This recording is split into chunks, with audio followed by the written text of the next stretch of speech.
பலகாரம் செய்யவென்று பச்சை அரிசி ஊற வைத்து ஊர்கூடி ஓரிடத்தில் மாபிடித்த அக்காலம் இப்போது இங்கு இல்லை.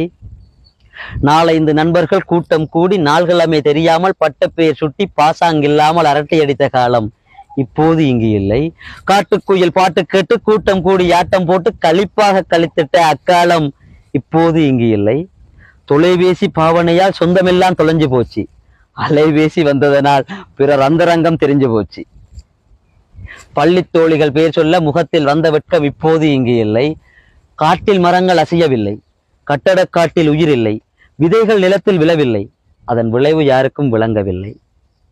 கூட்டாஞ்சோறு சமைப்பதில்லை, பட்டாம்பூச்சி பிடிப்பதில்லை, அம்மிக்கல்லில் அரைப்பதில்லை, கும்மிப்பாட்டும் இசைப்பதில்லை, நிலாச்சோறு உண்பதில்லை, ராசா கதையும் கேட்பதில்லை. முன்பிருந்த நிம்மதியே இப்போது இங்கு இல்லை. நாம் இருவர் நமக்கொருவர் என்று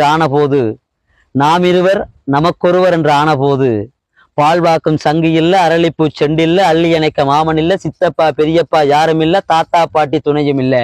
அதனால ஆறாரோ படிக்க யாரும் இல்லை. இங்கிலீஷ் வைத்தியத்தால் பாதி லூசாவே மாறிவிட்டோம்.